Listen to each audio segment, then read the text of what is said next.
I'm Rachel, 34, and I was just the forgotten sister in a picture-perfect family. A part of me still thought maybe her wedding would be different. But no, I wasn't even on the guest list at first. When I showed up, they told me to stand in the back behind the florist, and yet something happened that made every head turn. They told me to stand near the back. It's just better for the photos, Victoria said, barely meeting my eyes as she adjusted her veil in the mirror. Her voice was light-rehearsed, like this decision had already been made weeks ago. I stood there in the dressing room doorway holding a small gift bag I'd carefully packed the night before. She never asked what was inside. The wedding venue buzzed with laughter, soft music, clinking glasses. Everyone looked beautiful, like a catalog shoot for a perfect life I was somehow no longer part of. I saw my mother Diane surrounded by a circle of distant cousins, her laughter a little too loud, her glance avoiding mine. No one introduced me. I was just there. A body holding space. Mark, a longtime friend of the family, caught my eye from across the room. He gave a polite nod, the kind reserved for neighbors you haven't spoken to in years. I nodded back, unsure whether to walk over or stay where I was. I stayed. Victoria looked stunning, of course. Her gown shimmered in the golden light flooding the courtyard, her hair pinned into some intricate twist I couldn't begin to replicate. She had always been the picture-perfect one. I used to think it was a role she carried like a costume. Now I wasn't so sure. Maybe the costume had become her skin. I found my spot in the back behind a pillar near the sound booth. It wasn't even a real seat, just a place someone left empty after the ushers stopped counting. Luca wasn't with me. He was at home with a sitter. I hadn't been allowed a +1. The ceremony began. String instruments floated on the warm afternoon air. Guests turned their heads, smiling, admiring. I stayed still, my hands folded neatly in my lap, the gift bag now resting on the floor beside me. A toddler in the row ahead twisted around and stared at me for a moment, then turned back without a word. The vows began soft, sentimental, full of inside jokes and grand promises. I tried to focus on the words, but couldn't. My mind drifted to that Christmas when Victoria asked me not to bring Luca to dinner. "It'll be too much for Mom," she'd said. "You know how she is around chaos." I had nodded and lied to Luca that year. Aunt Loretta passed by my row on her way back from the restroom. She glanced at me, surprised, like she hadn't expected me to be there at all. "Oh," she said, "didn't see you earlier," then walked on. I pressed my heels flat into the ground and looked straight ahead. Victoria's voice echoed across the courtyard as she read her final vow. Her tone was proud, polished. "To build a home where everyone feels seen," she said. A few guests sniffled. I don't remember blinking. Behind me, someone coughed. A bee hovered near my elbow before buzzing off. In that moment, I realized I hadn't been invited to the rehearsal dinner, hadn't been in a single photo, hadn't even received a program. My name wasn't written anywhere. They wanted me invisible, and I had agreed. But something inside me, quiet for years, shifted. After the ceremony, the guests floated into the reception hall like silk on air, smiling, drifting completely unaware of the tightness in my chest. The hall was filled with white roses, golden tableware, crystal glasses lined in perfect symmetry. My name was not on any of the place cards. No Rachel tucked into the fold of linen napkins. No seat reserved. I walked slowly around the perimeter of the room, careful not to draw attention, careful not to seem lost. I found a spot near the exit next to a side table that held extra utensils and backup champagne bottles, and stood there as the MC began introducing the bridal party. Cheers followed each name. Victoria was glowing. Diane looked as if she were being honored, too, seated at the center table, shoulders back, smile wide. Mark passed by again with a flute of champagne in each hand. He glanced toward me and slowed slightly. "You okay?" he asked, barely audible over the hum of conversation. "I'm fine," I said and smiled. He hesitated. "I think there's some extra seating near the patio, might be better lighting for photos." The implication was clear, not here. Not where people might notice. I nodded. "Thanks." I didn't move. Diane raised a toast. Her voice rang clear and confident. "To my daughter Victoria. She's always been our shining light. Composed, capable, and generous to a fault." There was a pause, and to Ethan for recognizing what a true blessing she is. The guests clapped. Someone said, "Hear, hear." I caught Victoria glancing at me from her seat just for a second. Then she looked away. A server came by offering canapes. I shook my head. He looked past me as if I weren't there. The DJ called for the first dance. Victoria and Ethan moved toward the floor, arms around each other, all eyes on them. I stayed near the edge, watching their feet glide in perfect sync. The applause after felt loud in my ears, like I'd stepped into a room made only of sound. Behind me, Loretta approached with a drink. "You've grown quiet over the years," she said as if it were a compliment. I smiled politely. "Maybe I've just learned to listen," I replied. She chuckled, not understanding. "Well, it's good you came. I wasn't sure they'd include everyone." "I wasn't either," I said. She blinked. A photographer passed us, camera swinging, and gestured toward a group photo forming near the cake. Victoria stood in the center, flanked by bridesmaids in sage green. Ethan stood beside her, tall, proud. Diane called over some cousins. "Let's get everyone," she said brightly. No one looked my way. I watched them from the side as they posed, laughed, rearranged themselves for better angles. I caught Mark in the corner of one shot, clearly unsure where to stand. Eventually, the group broke off and I turned toward the garden, needing air. The sun was low now, casting long shadows across the stone path. I walked slowly, heels tapping like a metronome. Around the corner, I found a quiet bench and sat, finally letting my shoulders drop. My palms rested on my lap, still holding the ribbon from the gift bag I'd brought earlier. The gift was a small locket, silver, engraved with Victoria's initials, and a tiny photo of us as kids tucked inside. She'd never opened it. I knew she wouldn't. But I had brought it anyway. Because I still remembered that summer we made daisy crowns by the lake. I still remembered how she cried when I scraped my knee, and how I carried her secret through our parents' divorce without telling a soul. I sat with that silence. It wasn't anger. It was just the weight of being forgotten. The breeze carried faint echoes of the music still playing inside. I could hear laughter, the clinking of glasses, and someone tapping a microphone, likely preparing for another round of speeches. I sat alone on that bench for a long while, ribbon still curled loosely in my fingers, until the sky turned a deeper blue and the first string of fairy lights flickered on along the garden fence. Eventually, footsteps approached, measured, deliberate. It was Mark again, jacket off, tie loosened. He stood a few feet away, hands in his pockets. "They're calling for family photos," he said, gently. I looked up at him. "They won't notice if I'm not in them." He didn't argue. Instead, he nodded, shifted his weight awkwardly. "I thought you should know Ethan asked where you were earlier." That made me pause. I didn't think he even knew I was here. "He did," Mark said. "He noticed." I nodded, more to myself than him. Mark left and I stayed on the bench a few more minutes before standing. My legs ached slightly, less from the heels, more from the long, quiet stillness I'd been holding. When I re-entered the hall, no one turned. The toasts had begun. Diane stood again this time with a glass of champagne raised high. "I always dreamed this day would be perfect," she began. "And Victoria, darling, you've made that dream real. I know your father would be proud. And I know we're all proud. Every single person in this room has been a part of your story." She glanced around the room slowly. Then she said it, except maybe the ones who wrote themselves out of it. There was a slight laugh, tight, polite.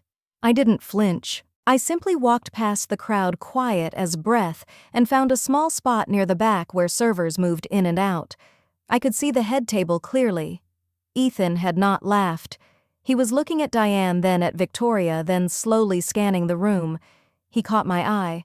For a moment he looked like he was about to say something, but then someone tugged at his arm and he turned away. I leaned against the wall, my back straight, hands clasped in front of me. I didn't cry. I didn't smile either. I just stood still, present, a silent contradiction to their curated narrative. As the DJ announced the next speaker, the crowd stirred. Chairs squeaked, a few guests whispered about dessert. I looked around one more time, not to be seen, but to see. To memorize this, the hall, the people, the exclusion dressed in roses and candlelight. Then I stepped slightly closer to the edge of the room. Not center stage, not hidden. Just where I could be found if someone looked hard enough. The next morning I returned to the venue early. The ceremony wasn't scheduled to begin until late afternoon, but I'd offered to help with some of the setup quietly behind the scenes. I'd been told by the planner that volunteers were welcome, though when I arrived no one seemed to expect me. Victoria stood near the center of the reception hall directing florists with the confidence of a stage director. She didn't look up when I entered. Diane did from the corner where she was fussing over the seating chart.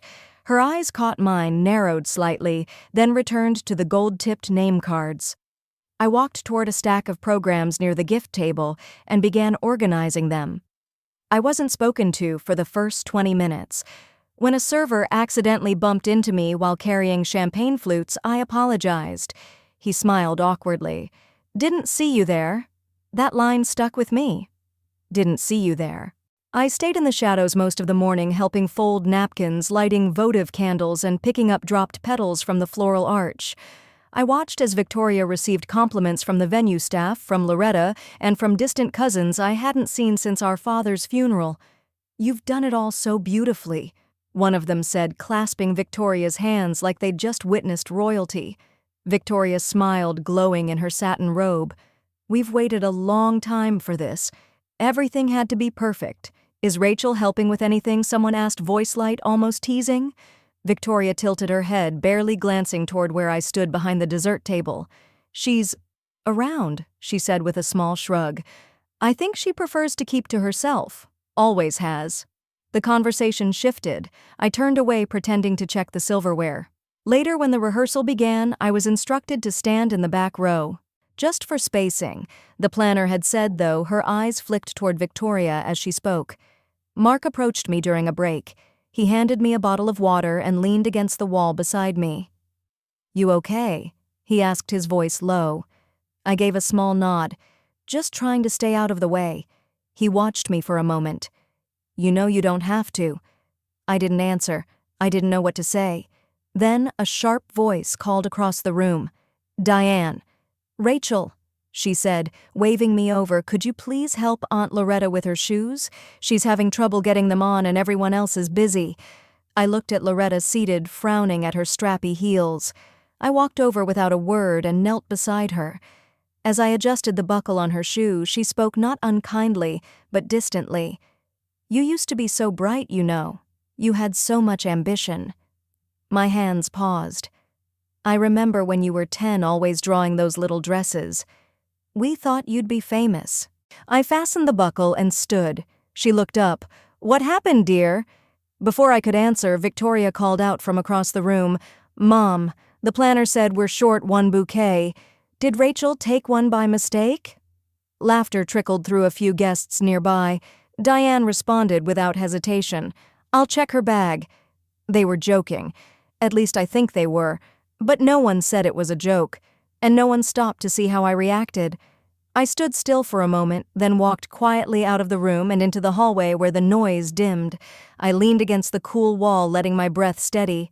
They didn't need to raise their voices to bruise me. They were doing just fine with silence and smiles. The ceremony was only hours away when the makeup artist arrived.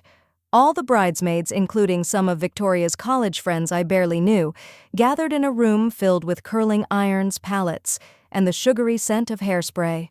Victoria turned to the artist and said loud enough for everyone to hear Rachel's not in the photos, "Don't worry about her." No one reacted, not even a blink of discomfort. I sat in the far corner pretending to scroll through my phone, though the screen was dark. Mark knocked on the open door a few minutes later. "Hey," he said to me gently. "Need some air?" I nodded and followed him down a quiet hallway toward the garden. We walked in silence for a while until he broke it. "I know this isn't easy." I looked ahead past the white chairs being arranged in perfect rows, past the rose-draped arch where vows would be exchanged. "I didn't come here for easy," I said. "I came because she's still my sister." He nodded, slow and solemn. "You're better than they know." I didn't respond. Compliments felt slippery, like they'd slide off before I could hold on to them. Back inside, I passed Diane speaking with the caterer. And make sure the champagne doesn't run out before the toast.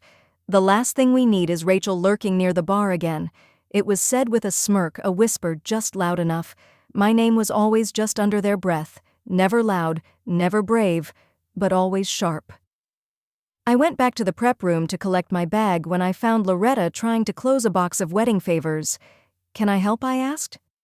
She looked up surprised. "Oh, Rachel. Yes, that would be lovely." We worked in silence, folding lids and tying ribbons. After a few moments, she said, "Victoria told me you moved out of the city." "I did," I said. "She said it wasn't working out for you there." I didn't reply. She continued, "I suppose it's hard chasing dreams." Her voice wasn't cruel. It was reflective, but sometimes softness could sting just as deeply. Later, just before the guests began to arrive, I stepped into the bridal suite to check in one last time. Victoria was in the center of the room, a vision in her gown surrounded by praise and perfume. She turned when she saw me.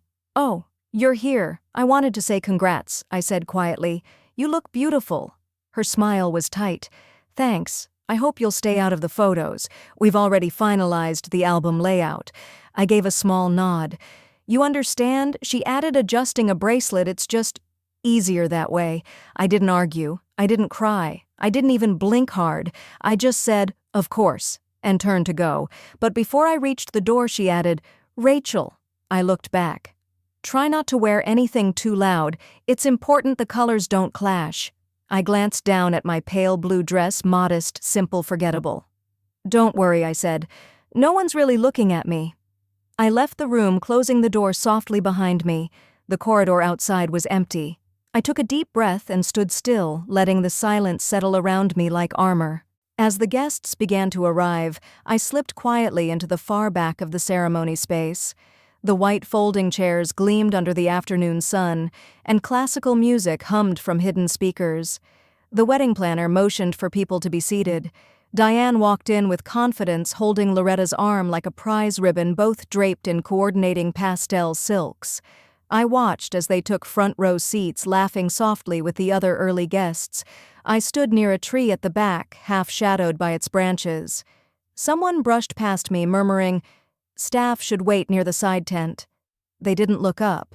They didn't see me. I didn't correct them. Moments later, Victoria emerged from the estate's French doors, radiant in lace and satin. The crowd turned to watch her descend the steps, camera flashes blooming around her like tiny stars. I saw Diane dab at her eye, overcome with emotion. Her hand never once gestured toward me. The bridesmaids formed a perfect line. I wasn't part of it, of course. I leaned against the bark behind me, hands clasped in front, trying not to seem too visible, trying not to seem anything at all. Mark appeared by my side unexpectedly. "There's room," he said, nodding toward a half-empty row further up. I smiled faintly. "I'm okay here."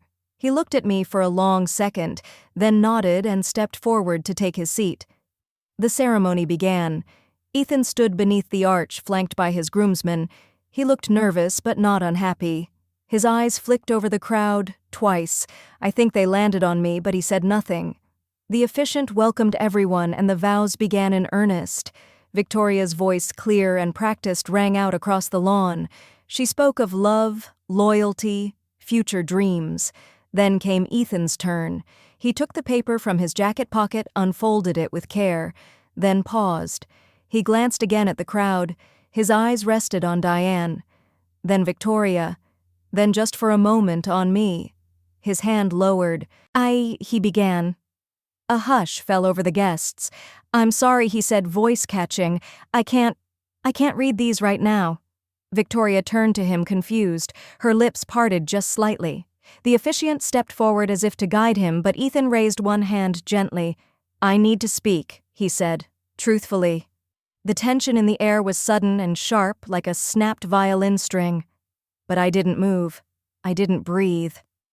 Ethan looked at Victoria and said carefully, "There's something that's been sitting with me since the rehearsal dinner."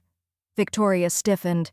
He continued, "The way you speak about people behind their backs, the way you spoke about your sister." Gasps fluttered through the crowd like birds startled from trees. It bothered me. Now everyone turned.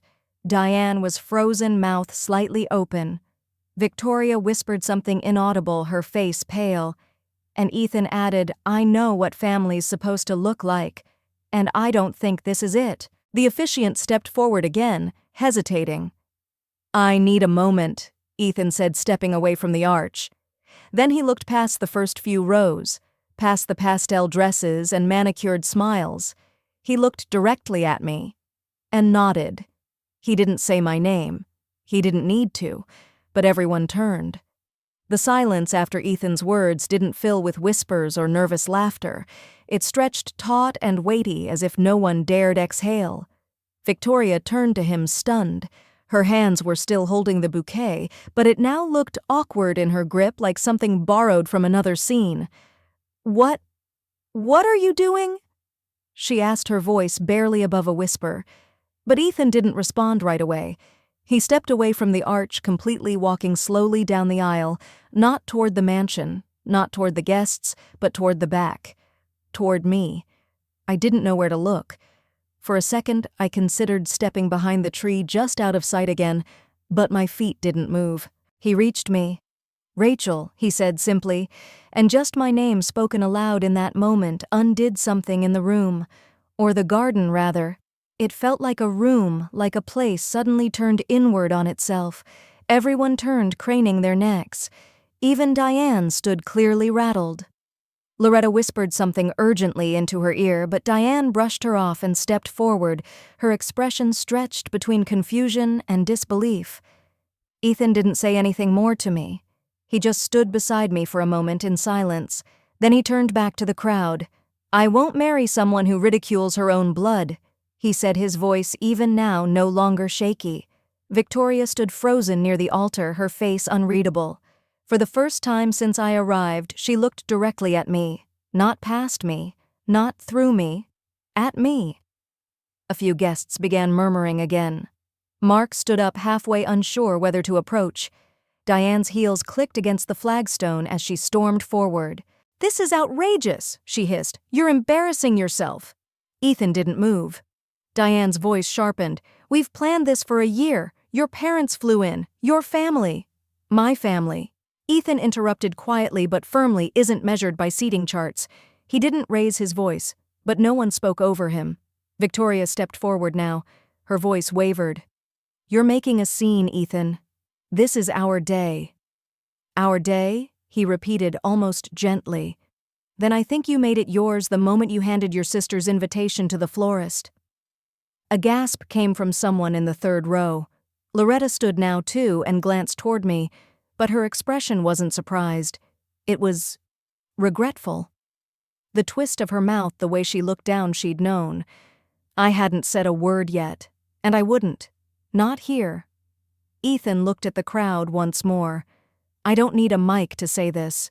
Rachel deserved better, and today isn't happening like this." He turned, not toward Victoria, not toward the guests, toward me. And as he took one step back beside me, the air shifted again, not dramatic, not explosive, just still. Mark stepped aside as Ethan gently gestured for me to walk. He didn't touch my arm. He didn't pull me. He offered presence, and I nodded. We walked slowly down the side of the chairs across the grass. Behind us, chairs creaked, dresses rustled. Someone dropped a program, but no one stopped us. I didn't look back. Not yet. Not until I heard Diane's voice, sharp and small. "What now?" And someone, maybe Loretta, maybe not, answered quietly. Now we sit with it." We didn't walk far, just enough to be out of the view of the altar beneath the large oak tree near the edge of the lawn. The one I used to sit under during long summer visits as a girl, back when Victoria and I still shared secrets and lemonade. Back when things were simple. I could hear the murmurs behind us growing and fading like waves against stone. But here under the oak it was quiet. Ethan didn't say anything for a moment. He stood beside me, hands loosely at his sides. I didn't plan to say anything, he finally said. "I know," I replied almost in a whisper. He looked down then, up at the sky through the leaves. "When I saw where they had you sitting back near the heaters behind the catering staff, it didn't feel right. And then the vows. What she said in the speech. She wanted everyone to laugh, I said softly. And they did. His jaw tightened, but not with anger, more with a sadness he couldn't quite name. I wasn't supposed to be in the photos, I added. Victoria told the photographer to crop me out if I walked into the frame. That stopped him. His eyes met mine. "Why did you even come?" he asked, not judgmentally, just honestly. I breathed in slow, because I still hoped she'd want me there. Somewhere in the back row was still closer than not being invited at all. He didn't say anything to that. And he didn't have to. Because the real twist wasn't Ethan taking my side. It was that he saw me. Not as a prop in his wedding, not as the sister Victoria warned him about, not as a burden, but as a person who mattered. The silence stretched again, this time gentler. Then we heard the voices returning from the garden, chairs scraping the faint click of glasses, someone calling out for a timeline reset. The ceremony, it seemed, wasn't resuming. It was unraveling. I could imagine Diane pacing now, trying to salvage things. Loretta whispering to someone from the groom's family, making excuses. Victoria, what was she doing now? Crying, fuming, spinning a version of the story where she was the victim. But none of it touched me anymore. Mark approached from the side path. He looked uncertain, like he wasn't sure whether to hug me or apologize or both. I just wanted to say. He began clearing his throat. I had no idea they planned it that way. "I thought you were part of the ceremony." "I wasn't," I said simply. He nodded, the weight of truth too heavy for polite words. "And Ethan." He turned to him. "I respect that. Not many people would say what you did in front of both families." Ethan didn't respond with pride. He just nodded once. Then Mark looked back at me. "You know, Rachel, the way you stood there, didn't flinch, didn't speak. You didn't need to say a word." I smiled slightly. Sometimes silence is the loudest thing you can bring to a room. He gave a soft chuckle, half admiration, half shame, then turned and walked back. I glanced back toward the house. People were starting to leave. A few guests lingered near the garden's edge, talking in hushed tones, eyes flicking toward me every so often but never meeting mine directly. Let them wonder. Let them sit in it. My hands felt warm now. No longer clenched, no longer hidden.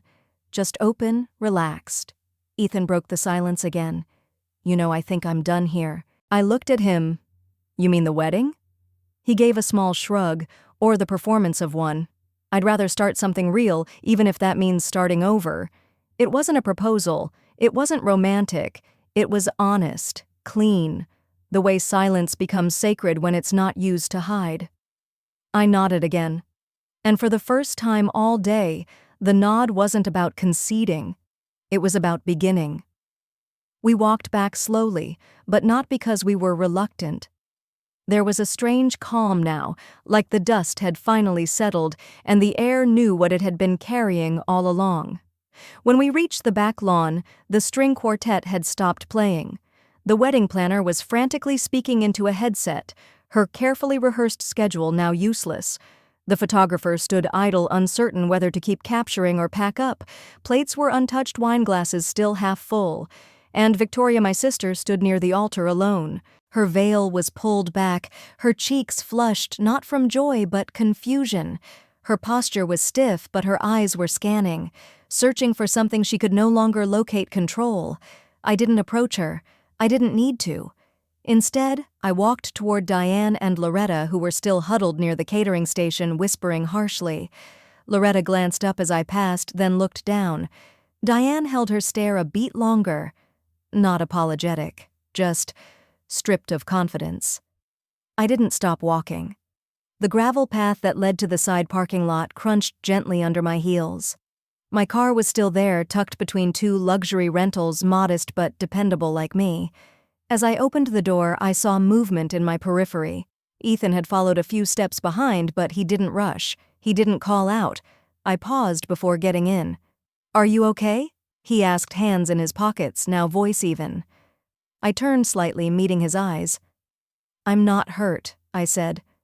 "Just done." He nodded. "I get it." We didn't hug. We didn't make promises. The moment didn't need embellishment. Before I stepped in, I glanced back one last time. Through the archway, I could see some guests still watching others already filing out. A few whispered my name, Rachel, but they didn't approach. Let them talk. Let them remember the girl who was asked to stand in the back and left through the front. I closed the door with a soft click. Not a slam, not a statement, but it echoed in its own way. Driving down the narrow road lined with sycamores, I didn't cry.